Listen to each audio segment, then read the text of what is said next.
guys, welcome back to the Big Sew Along. Happy 2021. I'm so glad it's here. I'm so glad we're all here. I'm really happy to be back. I took about 3 weeks off to spend some time with my husband and finish some Christmas presents and just chill out, which has been really great. I have a plan for the Big Sew Along for the coming year. I am not a big, what's it called, resolution person. I never really have been, but I do have a couple of goals for 2021, specifically sewing wise. I don't sew very much for my house. I'm not a big home dec kind of person sewing wise, but there are a few things I'd really like to accomplish around my house. My husband and I have 3 dogs, and so we have dog beds all over the place. And if you are familiar with dog beds, you know that they're not always like the most attractive looking thing. So I would like to cover some of the dog beds in some fabrics that I think are really cool but still durable enough to be dog beds, and would also look good in my house instead of looking like an eyesore in every corner. I also want to get some decorating done in my bedroom. We have a very small house and our bedroom is very small. Most of the house is nicely done and I'm really happy with it, but for some reason we've never really done anything with the bedroom. I have like an IKEA bedspread and I have a flat firm bed with no head, which is fine. But it's just got no personality. There's nothing wrong with it. It just is very like flavorless. So I'd like to change that. I have a couple of vintage quilt tops that I have acquired over the years, and I think I'm going to do something with those for my bedroom. But anyways, so that's a goal, a sewing goal for 2021. Also, I would like to obviously keep going with my with this channel. I have been really focused on Tina Gibbons patterns for the last, I think, 5 months. Not that I don't like that, I actually really do. I love Tina's patterns, I love her style more than anything. But I feel like I would like to branch out and try to incorporate some other patterns in the channel. The problem, as you may know, is that not a lot of people make patterns for the style of clothing that I'm particularly fond of, which, for lack of a better term, I'm going to call login look, even though that means, I think that means layered look. I think it's German, but you get the general idea. Anyways, if you have any non-Tina Gibbons patterns that you feel like would fit in with our general feel here at the Big Sew Along, please leave me a message down below so I can check them out, because I'm really interested in seeing what else I can incorporate into the channel in the coming year. I also have, where is it?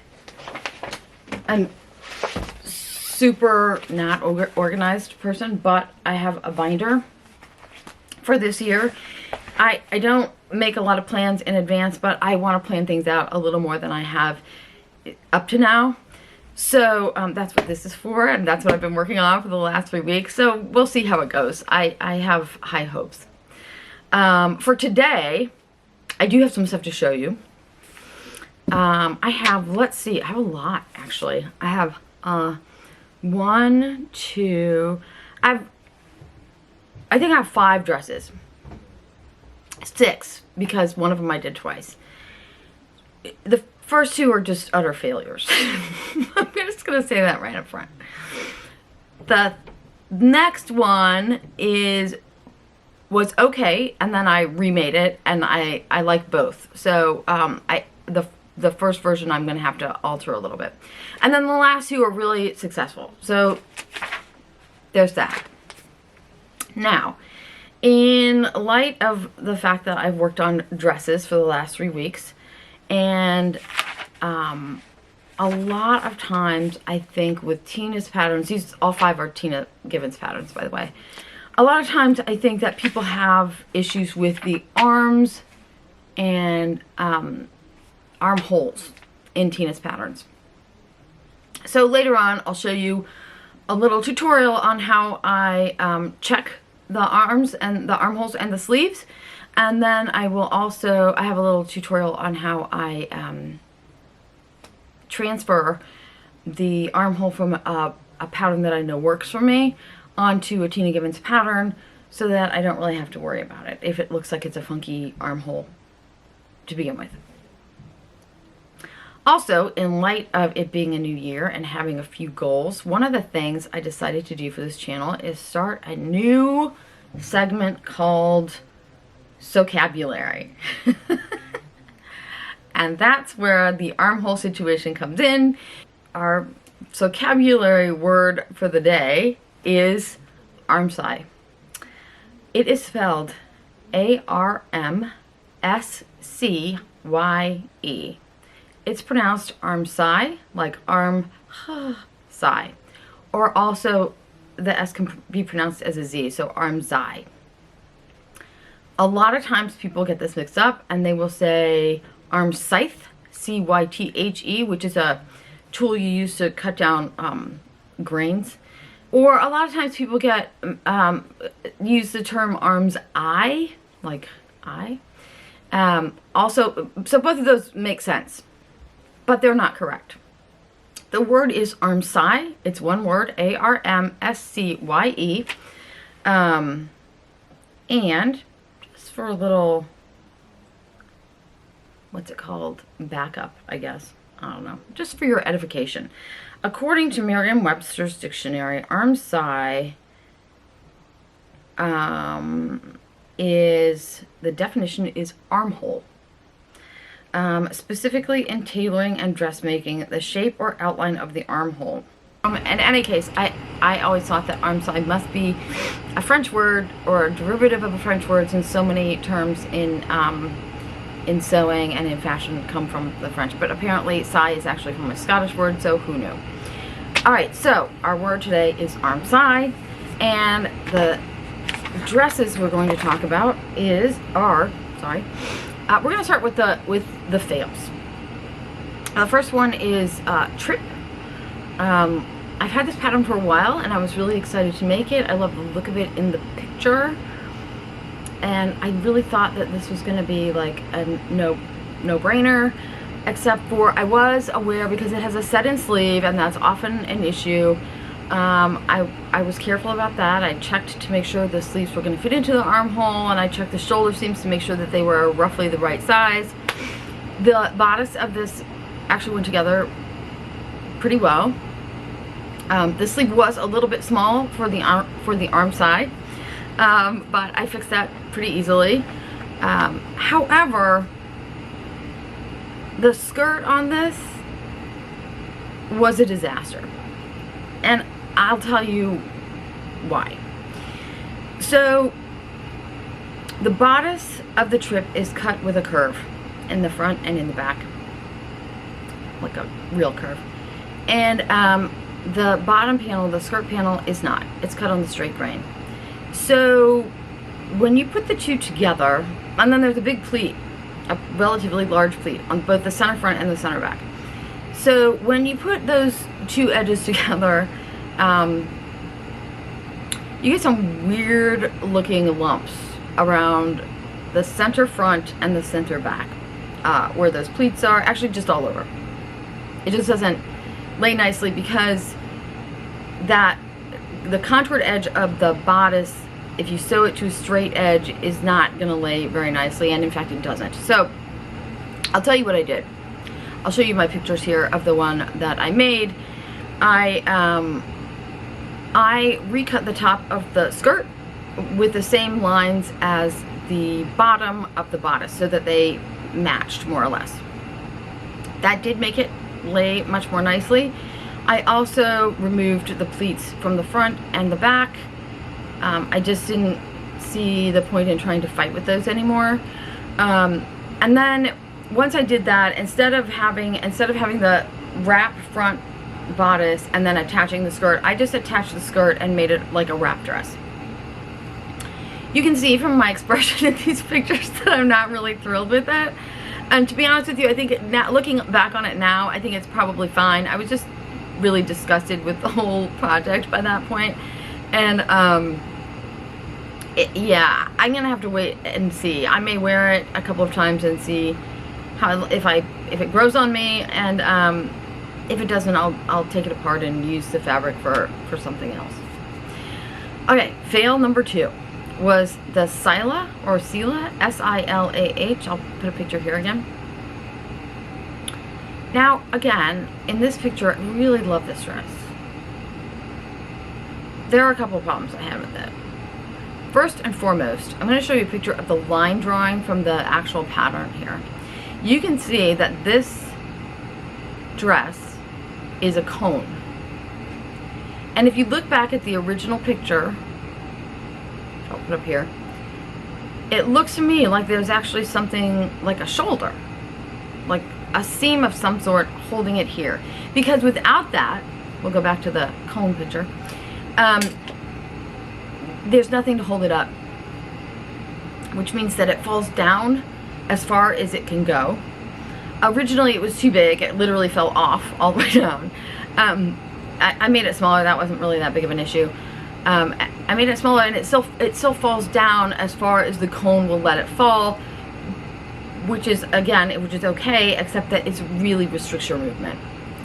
The other problem is I used this stiffer, like, organza for the front, and I think that may have added to the problem. Now, I haven't even finished this one. I don't know if you can tell in the pictures, but I didn't finish the armholes, I didn't finish the hem. I kind of finished the neck, but it's not completely done. I'm not giving up on it because I really love this fabric and I love this idea, but it's gotta go away for a while because it is not working. I don't know what else to say about that, except that if you want to try this, I recommend figuring out some way to put a shoulder seam of some sort in there, just enough to hold the dress up on your shoulders instead of falling down as far as it can. Okay, enough about that. The third dress I made, and this one I made twice, is the one I'm wearing today. This is the Gloria. I'll show you the pictures I have here. I have two. The first one I made in quilting cotton. And then this one I made in, this is like a really beautiful soft cotton lawn. The quilting cotton was just like thrift store fabric. This fabric I got from Haberman Fabrics. No real problems with this, except that I'm going to show you some close-up pictures of the arm side in the original, and then in this one. I made the original one from the original pattern. I did have to increase the width of the sleeve a little bit to make that sleeve fit into the arm side, and it did fit in fine after that. But I'm not sure, like, I'm not crazy about I don't even know if that it looks bad. It actually just feels like I can really feel it right here, and I think that's because the armhole just doesn't come in deep enough. So for the second one, I transferred my sleeve pattern from another dress, and I used the Una pattern from fabricstore.com. I've made that dress before, and the arm is good on that for me. It fits me fine. So I just used that, and this is the second one I made with the corrected armhole. And in fact, since we're talking about that right now, I think I will just cut here and go to the quick clip and show you how I check the sleeves and the armhole to see if they're actually going to fit nicely, and then B, I will show you how I transferred the Una sleeve onto my Gloria pattern. Okay, so first we're going to check and see if our sleeve fits this armhole. And the way we're going to do that is, this pattern has 5/8 inch seam allowances on it. So I'm going to mark my 5/8 inch seam allowance all around the edge of my armhole, like this.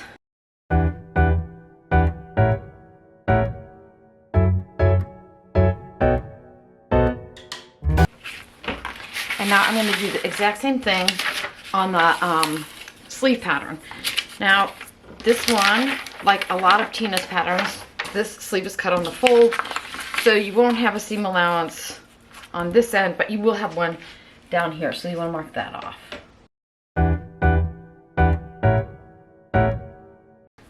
Okay, so now we are going to take our tape measure on its side, and we're going to measure from the intersection where this seam allowance is, where it intersects with the side seam allowance, and we're just going to lay our tape measure on end and measure all the way up to the shoulder seam allowance. And my measurement on that is 10 1/8 inches.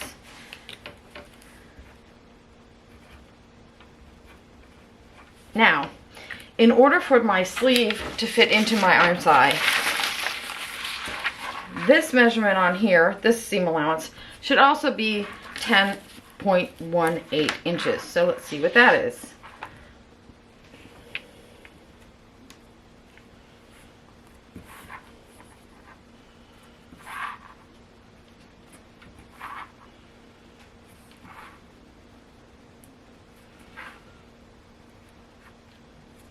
And this one measures exactly 9 inches. So it is 1 1/8 inches too small to fit into that armhole. We know that just from measuring it. So a really easy way to fix that is to, I mean, if I'm looking at this, I feel like, just eyeballing it, I feel like that underarm seam is pretty shallow. So I need to add 1 1/8 inches. I might add 5/8 on this end and 3/8 on this side. You could split it open right down the middle and spread it and make it, add the full 1 1/8 inches in there. You can really add that in a number of ways. We're going to do it this way with this one. But if you aren't worried about your underarm seam, you could add the whole thing right on the side seam, or the fold here.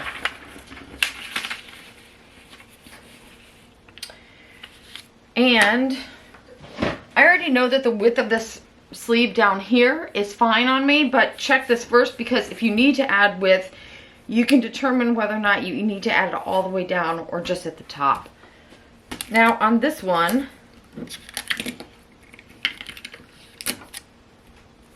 I'm just going to add 5/8 of an inch at the inside here, and I'm only going to add it at the top. I'm not going to add it all the way down.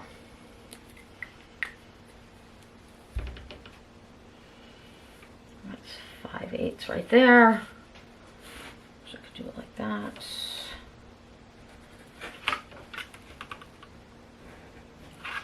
And then you can just sort of curve that back in any way you like. I'm going to do it like this, and then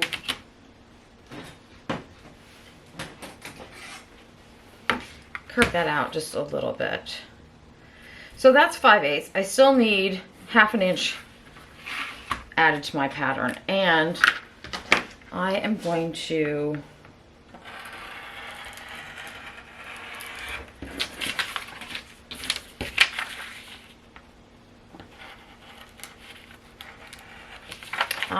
add that 1/2 inch all the way down the outside of my sleeve, the fold of my sleeve. And my pattern paper is not big enough.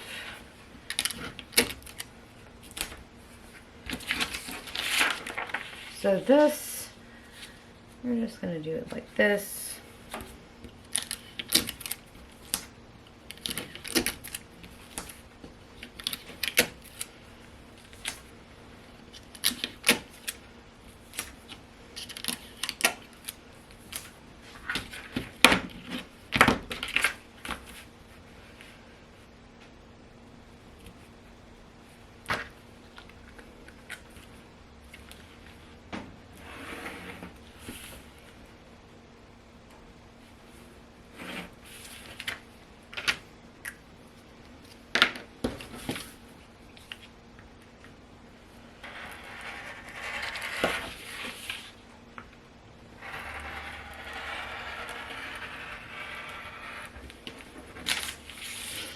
Okay, so now when we measure this again on along our seam allowance, eliminating the seam allowance just at this end, remember, because there's no seam allowance up here. I marked that off and that was a mistake. So if we measure it here along this line, we should have 10 and 1/8 inches, and we do. So now our sleeve should fit our arm side. Okay, so for this one, I'm going to use this pattern from fabricstore.com. This is a free pattern for them called the Una dress. I've already checked to make sure that the front armhole and the back armhole on this dress are both the same, which is usually the case with your Tina Gibbons patterns also.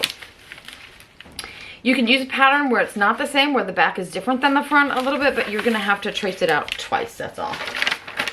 Okay, so for this, all we're going to do is trace around this, and you don't have to trace that far down the pattern, just like a few inches underneath the armhole or the armpit should be fine.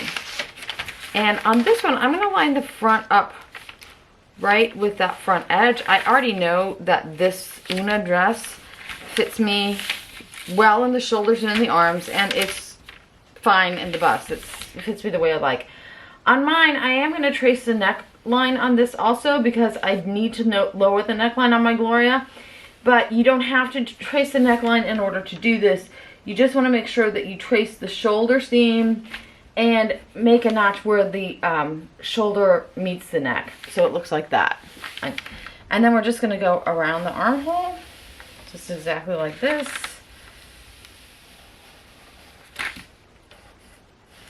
And a few inches down the side, and I'll just cut it all the way down to here, so that's fine. All right, now I'm going to go ahead and cut that out. I am going to draw a straight line from the point of my underarm all the way across my pattern.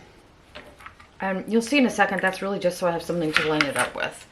Okay, now I'm going to take this, I'm going to lay it this way, and I'm going to line this up with my center front and my underarm. Now you can see the center front is on the Gloria is a little bit wider. That's why I have this line here. It's fine. Just slide that over so it's even with your underarm, just like that. And that also should be fine. Now we're going to obviously alter this shoulder line as well, because it needs to come down to fit this armhole. The other thing you could do is you could raise that up, match it up to the neckline, and then slice it off down there.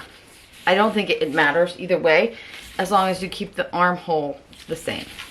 Now, like I said, on this one, I want to lower the neckline on this, so I'm gonna, this is a front and a back, so I'm actually just gonna use my chalk to mark out this neckline when I go to cut. Then you can see on the back side that we've had to extend that shoulder quite a bit. And we're also cutting out a fair hunk right here in the center of our armpit. Now you can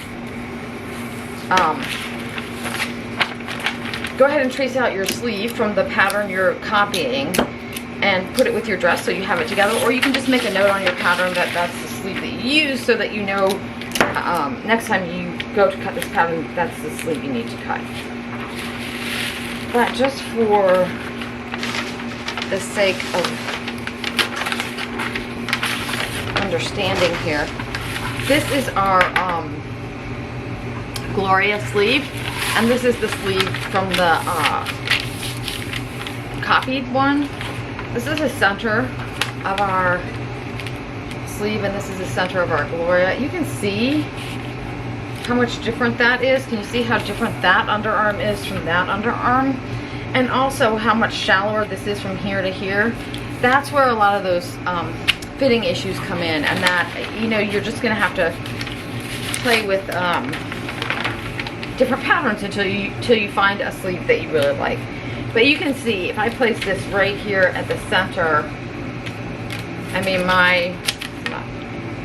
that is considerably different in the sleeve cap. That's a big difference. And this right here is the area that you really need to be able to move in the front of the arm there. Okay, so there you go. Again, I don't know in this dress that you can even tell by looking at it that there's any difference. The biggest difference for me is in the way it feels. It feels like the seam comes closer to where it should be now. I do think that the front of this is really wide. I know it's meant to be that way. But maybe it was just a little too wide for me. I sometimes have that problem right here, but it was really, like, I could really feel it there on this dress. So, I had no other issues with this dress. It went together nicely, and I love this dress. I think it's really cute. I have to say that I think I'm more fond of my first version than of this one, and it might just be the color combination at the moment. I don't know. Anyways, I love the dress. I love them both. I'm going to wear them both a lot. This is a shorter dress than usual, and to be honest with you guys, I can't remember if I shortened it myself or if it was already a little bit shorter. Like, it looks longer in the original pictures, so just check the length. But aside from that, I had no other issues. The next dress I made was the Mila, which I have really wanted to make for a while. Just made this in a sheet.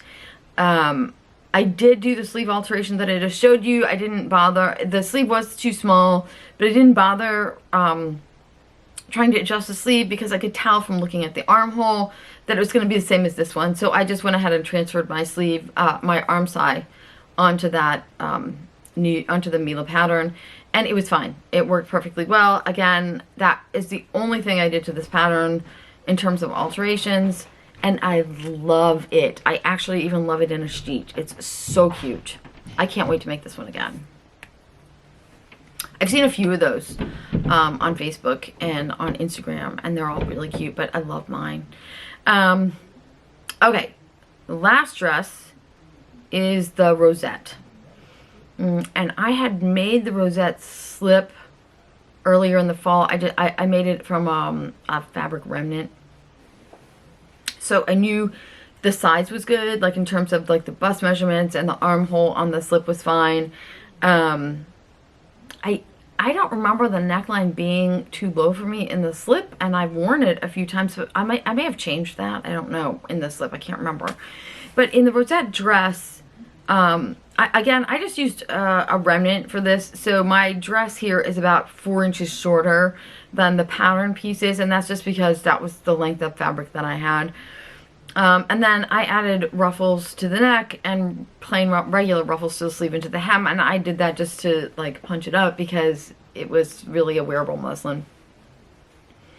The sleeve and the arm side on this were fine. There's absolutely nothing with them. The only thing I would change about this is, for some reason on this dress, the neckline is too low. You can't really see in these pictures because I have a slip underneath it, but if I don't have a slip underneath it, you can see like my bra peeks out of the sides and even on the straps a little bit. So on the pattern piece, I just added a 1/2 inch all the way around, just like around the shoulders and the front, to make sure that it doesn't do that again on the next one. But again, it's a really cute pattern. I love it. It went together really easily. I used this, the fabric I used for this is a cotton. It's not a quilting cotton. It's got actually a little more texture to that. Maybe a dobby? I'm not sure I really know what a dobby is, so I shouldn't say that.